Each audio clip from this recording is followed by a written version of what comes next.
Hello student, how are you? And I hope that you are enjoying your vacation. So today I am going to take another unit of macroeconomics, that is the national income accounting and related aggregates. And the chapter is basic concepts of macroeconomics and the topic is the classification of the goods. So as you know that millions of the goods are produced every day, like necessary goods, food grains, medicines, consumer goods like tea, sugar, clothes, furniture, capital goods like machines, threshers, harvesters, okay, ships, aircrafts, defense goods like tanks, guns, arms and ammunition, luxury goods like luxury cars, luxury watches. So these goods are broadly classified into final goods and the intermediate goods, and another category is there consumer goods and the capital goods. तो आज हम जो सीखने जा रहे हैं what is the difference between the final goods and the intermediate goods. Okay, final goods क्या होती है? Final goods are those goods which are ready to be used for the final users. Okay, ये final users कौन होते हैं?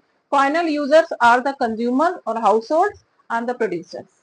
जो consumers होते हैं वो गुड्स एंड सर्विसेज परचेज करते हैं, जैसे हम और आप गुड्स एंड सर्विसेज परचेज क्यों करते हैं? To satisfy our wants. Okay, तो this is known as the consumption expenditure. And the producer use assets, capital assets, fixed assets like machines and equipments for the further production, जैसे farmer use tractor, threshers, harvester for agriculture production. तो इस पर जो वो जो खर्च करते हैं that is known as the investment expenditure. So there is another definition of the final good. The final goods are those goods which are used either for the consumption expenditure or for the investment expenditure. Another feature, these goods have crossed the boundary of production. जो final goods होती हैं they are ready to use. इसमें अब आगे कोई value addition नहीं होता है, तो ये जो है प्रोडक्शन की बाउंड्री से they have crossed the boundary of production, यानी प्रोडक्शन बाउंड्री से बाहर आ गई हैं, यानी कि वो अब यूज करने के लिए रेडी है. Value of these goods is included in the national income, यानी फाइनल गुड्स की वैल्यू को ही हम नेशनल इनकम में इंक्लूड करते हैं.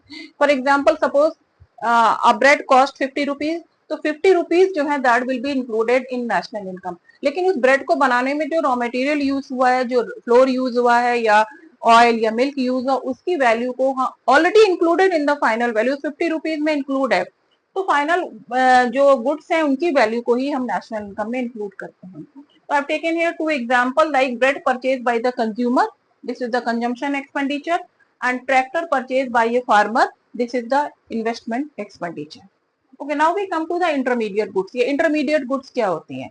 तो intermediate goods are the goods which are either used as raw material for further production or used for sale. जो हम गुड्स को बनाने में जो रॉ मटेरियल जो इनपुट्स यूज करते हैं तो they are treated as the intermediate goods. जैसे कि फर्नीचर बनाने के लिए वुड यूज करते हैं, तो वुड जो है इंटरमीडिएट गुड है. जैसे कि मिल्क जो है that is purchase by the sweet shop owner for making sweets, milk क्या हो गया? वो इंटरमीडिएट गुड हो गया. जैसे कि ब्रेड या बिस्किट बनाने में जो हम फ्लोर या शुगर या मिल्क या ऑयल यूज करते हैं, वो इनपुट ये रॉ मटेरियल है, that is the intermediate goods. Okay, these goods are use for resale. Resale के जैसे अब एग्जांपल ले लेते थे यहाँ पर स्विंग मशीन का, सिलाई करने वाली मशीन का. If the swing machine is purchase by the household, that is the consumption expenditure, so this is the final good. If the swing machine is purchase by the tailor, that is the investment expenditure, so this is the final good. But if the sewing machine is purchased by the dealer of the machine for further sale, then sewing machine will be treated as the intermediate good. यानी कोई भी अगर dealer किसी product को purchase कर रहा है आगे सेल करने के लिए, तो वो प्रोडक्ट जो है it will treated as the intermediate good. Intermediate goods are within the production boundary. जो ये गुड्स है प्रोडक्शन बाउंड्री के अंदर होती है, मतलब अब they are not ready to use, यानी इसमें अभी वैल्यू एडिशन होना है, value is yet to be added in these products. Value of these goods is not included in national income. National income में जो इंटरमीडिएट गुड्स हैं इनकी value को इंक्लूड नहीं करते हैं, क्योंकि जैसे जैसे कि मिल्क की वैल्यू जो है वो स्वीट्स में ऑलरेडी इंक्लूड है, तो मिल्क की वैल्यू को हम सेपरेटली इंक्लूड नहीं करेंगे. फ्लोर, शुगर एंड ऑयल की वैल्यू ऑलरेडी ब्रेड में, ब्रेड की फाइनल वैल्यू में इंक्लूड है, इसको हम सेपरेटली इंक्लूड नहीं करेंगे. अगर हम सेपरेटली इंक्लूड करते हैं तो it will lead to the problem of double counting, ये दो बार की काउंटिंग हो जाएगी. Okay, and it will lead to the over estimation of the national income. So here I have taken two examples of intermediate goods. Milk purchased by the sweet shop, Okay, milk is treated as a raw material. Car purchased by the car dealer for resale. इसी तरह car को अगर car dealer purchase करता है आगे cell करने के लिए, तो दैट कार जो है वो will be treated as a intermediate good. लेकिन अगर कार हाउस होल्ड खरीद रहा है तो कंजम्पशन एक्सपेंडिचर है, तो फाइनल गुड में आएगी. अगर the car purchase by the firm तो इन्वेस्टमेंट एक्सपेंडिचर में आएगा. लेकिन अगर डीलर खरीद रहा है तो ये जो है वो इंटरमीडिएट फॉर फर्दर सेल खरीद रहा है, तो ये इंटरमीडिएट गुड्स की कैटेगरी में आएगी. तो इंटरमीडिएट गुड्स पर जो भी एक्सपेंडिचर होता है, it is known as the intermediate cost या intermediate consumption. Now, can a good be a final or intermediate good at the same time? Yes, a good can be final or intermediate good at the same time. It depends on the end use of the goods. यानी goods को last में use कौन कर रहा है. For example ले लेते हैं, जैसे if the coal is purchase by the household, it is the final good because it is the consumption expenditure. If the same coal is purchase by the firm for production of goods, it is treated as the intermediate good, क्योंकि यहाँ पर जो coal है that is the raw material, it is used as the raw material. Another example, suppose the car is purchase by the household, it is the consumption expenditure, so it is the final good. If the car is purchased by the dealer of car for resale, then it will be treated as the intermediate good. If the same car is purchased by the firm, तो firm के लिए जो car है वो asset है, it is a durable use producer good है, it is the investment expenditure है, so it is the final good. In the same way a good can be partly final good और partly intermediate good. For example, मान लीजिए कोई firm जो है वो 100 litre petrol purchase करती है to run the machines and okay for the further production in 2024. उसमें 70 लीटर पेट्रोल जो है वो सेम ईयर में यूज कर लेती है, तो पेट्रोल जो है it will be treated as the intermediate good. लेकिन जो 30 लीटर जो पेट्रोल बच गया है जिसको यूज नहीं किया है, it is the inventory for the firm, तो it will be treated as the final good. Now, further we just classify the final goods into two types. One is the consumer goods and the capital good. Now we will learn what is the difference between the consumer goods and the capital goods. Okay, first the consumer goods. Consumer goods are those final goods which are used by consumer to satisfy their wants. Okay, consumer good को हम चार category में divide करते हैं. One is the durable consumer goods. ये वो consumer goods है which can be use for many years, जैसे AC है, कार है, TV है, रेफ्रिजरेटर है, कंप्यूटर है.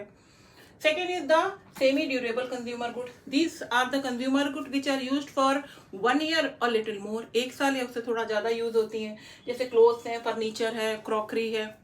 Third is the non durable goods. Non durable goods जैसे मिल्क है, वेजिटेबल्स हैं.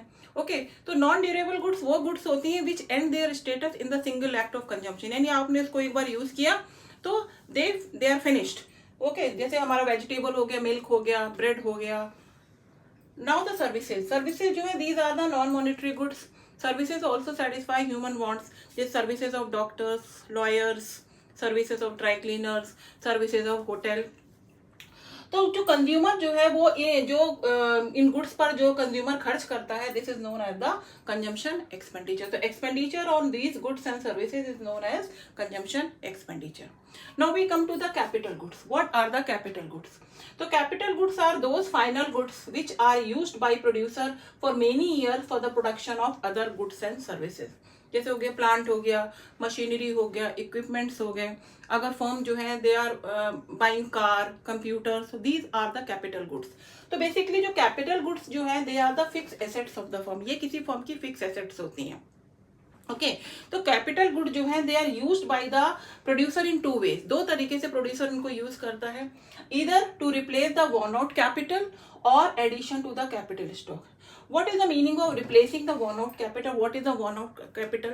जो फिक्स एसेट्स है, जैसे मशीन है या कंप्यूटर्स हैं या इक्विपमेंट्स है, अगर हम इनको कंटिन्यूअसली यूज करते हैं तो क्या है, इनकी मॉनिटरी वैल्यू जो है it falls due to wear and tear. Wear and tear क्या है, ड्यू टू एनी डैमेज और due to change in technology. जैसे for example, suppose you purchase a computer और you are using it continuously, तो क्या होता है उसमें कुछ समय बाद कुछ डैमेज हो सकता है। डैमेज कैसे, जैसे उसकी स्क्रीन कुछ डैमेज हो सकती है, या उसके सीपीयू में कुछ टेक्निकल प्रॉब्लम हो सकती है, या टेक्नोलॉजी चेंज हो सकती है, जैसे कि विंडोज 10 से विंडो 11 हो गया। तो बिकॉज ऑफ दिस क्या होता है, इन फिक्स एसेट्स की वैल्यू जो है वो क्या हो जाती है, फॉल हो जाती है। तो जो फर्म्स एंड प्रोड्यूसर्स हैं, दे मेंटेन अ डेप्रिसिएशन, इनको बोलते हैं डेप्रिसिएशन, तो they maintain the depreciation fund to replace this worn out capital. लेकिन जब हम पुरानी मशीन या पुराने कंप्यूटर की जगह नया कंप्यूटर लाते हैं, तो this is not adding to the capital stock of the जो स्टॉक ऑफ द फॉर्म, यानी स्टेटस जो है वो कैपिटल स्टॉक का, इट रिमेन सेम, और addition to the capital stock, यानी कैपिटल स्टॉक में इंक्रीज होना। For example, suppose any firm buy 4 computers in the beginning of the for 2024, and at the end of the 2024 it is having 10 computers, and how much is addition to the capital stock, that is the addition of 6 computers. Okay, तो firm जो है वो capital goods को इस तरह दो तरीके से यूज करती हैं। अब क्या है, expenditure on this fix asset is known as the investment expenditure. इन एसेट्स पर जो खर्चा होता है that is known as the investment expenditure, and this is the definition of the final goods also, कि final goods are those good which are either used for the consumption expenditure और used for the investment expenditure. So that is all about the classification of the goods between intermediate and final goods and consumers and capital goods. So student, if you like my videos, don't forget to share, like and subscribe. Thank you.